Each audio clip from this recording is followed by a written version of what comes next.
ఏంటి స్వామీజీ, ఇవాళ ఉదయాన్నే సాధన మొదలు పెట్టారా? స్వామీజీ, ఇవాళ గయ్యో పైకాన్ని చేద్దాం.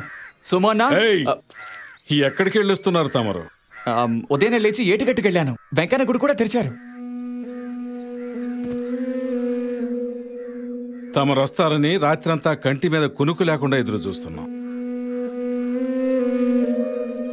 ఎక్కడ దొడ్డికెళ్ళి ఏ ఏట్లో కడుక్కొని వస్తున్నావు? స్వామీజీ, ఏ వ్యభిచారింటికి వెళ్ళొస్తున్నావు? దేని కాళ్ల సందున కరిగిపోయొచ్చావు? చెప్పరా చెప్పరా కుక్క!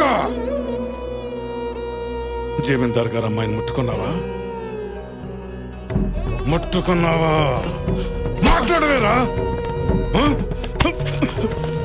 నీ మీద ఎంత నమ్మకం పెట్టుకున్నావు? మా నమ్మకాన్ని వమ్ము చేసావు కదరా.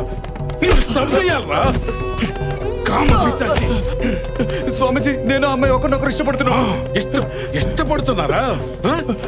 ప్రేమించిన అమ్మాయితో రాత్రిపూట పని. తను నిన్ను చూసి ప్రేమించిందా?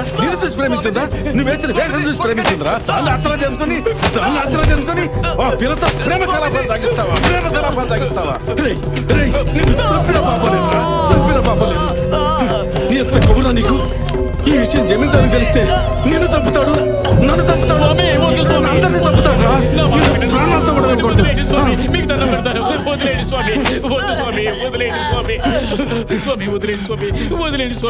వాడిని. స్వామి, మీరు పెంచిన కళ్ళ ముందు ఉండకూడదు. వెళ్ళిపోమ్మను వాడిని. నేను చెప్పిస్తున్నాను రా. వాడికి సంభాషణలు పరక్కూడదు, రంగస్థలం ఎక్కకూడదు. స్వామి, ఇక మీదట వాడు మొహానికి రంగు పూసుకోకూడదు. ఇదే నా శాపం. ఈ స్వామీజీ పెడుతున్న శాపం, గురు శాపం. వద్దు స్వామి, స్వామీజీ.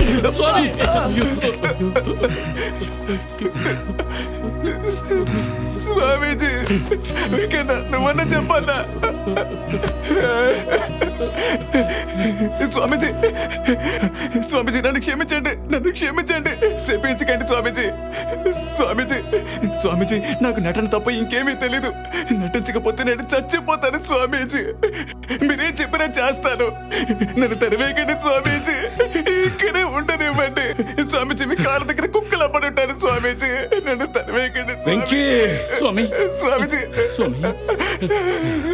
అగ్ని సాక్షిగా ఇక అమ్మాయిని చూడను, మాట్లాడను అని ప్రమాణం చేయమను. సరే సోము.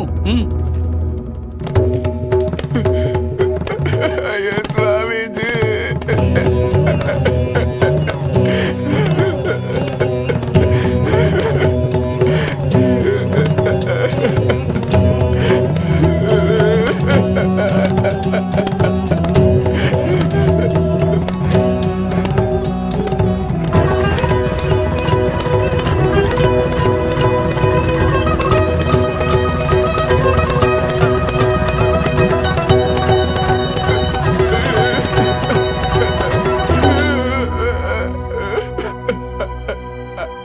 ప్రమాణం చేసిన శాపమే. పోసిన గంజి నీళ్లు తాగి ఇక్కడ అందరికీ సేవలు చేస్తూ పడుండమాను.